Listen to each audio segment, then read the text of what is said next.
Akazina kanje nitwa Ndihokubwira Leona, abamubona impande yanje turi kumwe mu ishirahamwe. Je nashisekiye ishirahamwe twise Kazoza Kejo.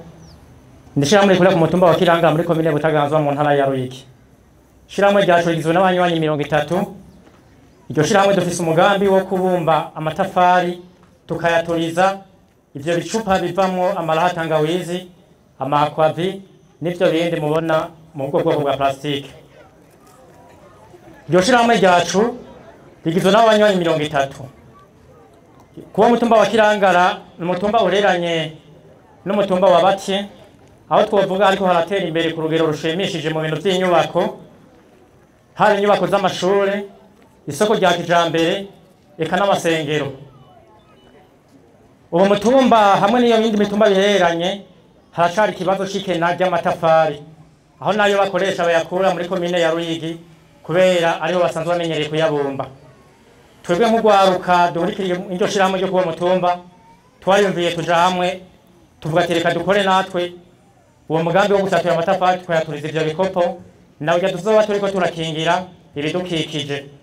Akenshi aho basanzwe bayabumba bakoresha inkwi nyinshi, mu gihe dusanzwe tuzi bariko barahonya ibidukikije, gutyo hagasha haba bwa bugaragwa. Twebwe rero ivyo bikopo dutora murazi aho babitaye ntibibora, navyo bigatuma isi yacu itituka.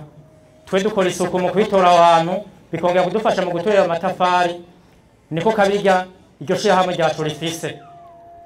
Gutyo twege ivyo bikopo dutoya ahantu bidufasha kuduha amafaranga, tukongera tugakingira ibidukikije hamwe na yasi idutunze.